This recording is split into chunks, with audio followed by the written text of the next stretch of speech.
Cops beat her with batons until the bones in her arms broke. This story out of Santa Barbara is heartbreaking. This is Jacob Parker, a recent graduate from the University of California. Only 23 years old, Jacob had his whole life ahead of him, full of promise and potential, but all that came to an end last week. Jacob was at a house party here, along the notoriously dangerous cliffs of Isla Vista, a place known for its breathtaking, but perilous, views of the Pacific Ocean. Jacob, apparently trying to make his way through the crowded party, stepped over this 42-inch tall metal wire fence. On the other side was only a 33-inch wide concrete ledge. Apparently, Jacob lost his balance, sending him plummeting down the cliff. Media report he died on the way to the hospital. But here's the thing, Jacob isn't the first to lose his life on this cliff. He's not the second or the third, he's the 14th person to die on this cliff in the last 30 years. His parents are outraged and they're now fighting for justice and safety changes. They've filed a lawsuit against the city and are pushing for criminal charges, calling the inadequate safety measures a clear and present danger. A county supervisor who's worked for more safety along this cliff for years told this to a local TV station. In my view, no one should be living here in these unsafe conditions, much less partying here and having a good time. This fence is clearly not high enough. We've done all we can to incentivize property owners to raise it to 6 feet. The sheriff's office said there's no criminal investigation at this point, though the party's hosts were cited with a ticket for the party. Our hearts go out to Jacob and his family. My condolences goes out to that young man's family, but it's just crazy that so many people done died and been in this whole, cliff partying, whatever, want to take these once-in-a-lifetime pictures type shit, Y'all just need to understand that this shit is dangerous. You hurt yourself, They was partying. You been drinking, smoking, who knows what drugs y'all probably did. So your body function is not going to be the same as if you were sober. And I just hate to see innocent people. I don't know him, but he could have been a good person. He got a nice smile. He graduated doing something positive. He ain't no druggie or no flunky, And it's sad that good people like this, from what we know, because he did graduate from school, and that shows that he was putting time into being productive and positive. But it's just sad to see shit like this happen, man. Just having fun, trying to live it up. Those tough years of college. Trust me, I know those tough years of college, midterms, finals, It ain't like regular school. So y'all be safe. Evidently, they're not trying to do anything to make that area safer. So y'all gotta start using your brain and be safe, man. This story out of California is tragic, and we have to warn you, the details may be upsetting.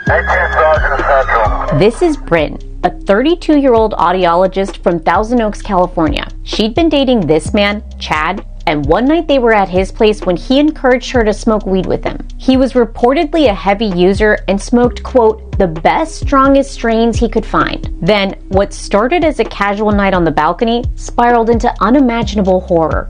Bryn suffered a severe reaction, experiencing what doctors later diagnosed as a cannabis-induced psychotic disorder. Trapped in a nightmarish delusion, Bryn attacked Chad, grabbing a knife and stabbing him over 100 times. In her frenzy, she also turned the knife on her Alaskan Husky, Aria, and when police arrived, before they could disarm her, she turned the knife on herself, stabbing herself in the neck multiple times. She couldn't even be restrained with the taser, so cops beat her with batons until the bones in her arms broke. She later told the Daily Mail that he pressured her into it and that she felt intimidated by him.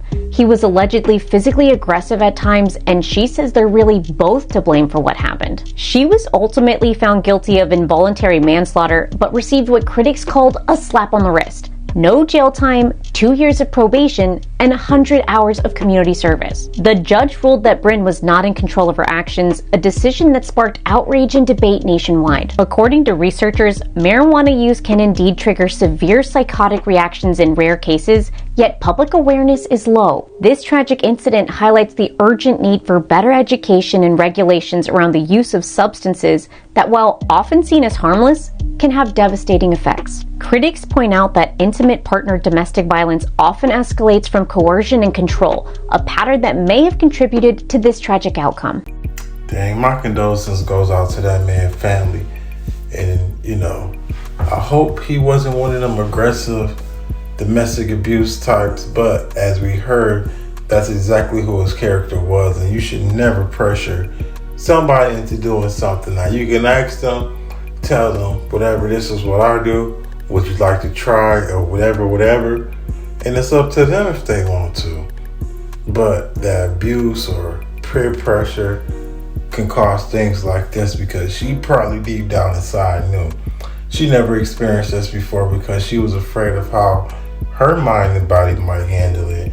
And as we had heard from the beautiful folks over at Crime Line, that she wasn't able to handle whatever they was doing. And stabbing somebody that many times, man, and then you went to the dog, and then you start to take out yourself. Now, she got very lucky for the time she got served. And I know a lot of people was wondering like why she ain't getting no time, but you gotta think about it. She was on something that controlled her. Anything that's a controlled substance, if your body don't act right to it, this type of stuff can happen. Anything can happen.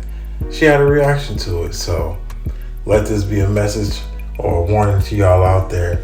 Don't be trying this new crazy stuff. If it isn't prescribed from the doctor, or it's not something you've been doing, don't do it, because things like this can happen.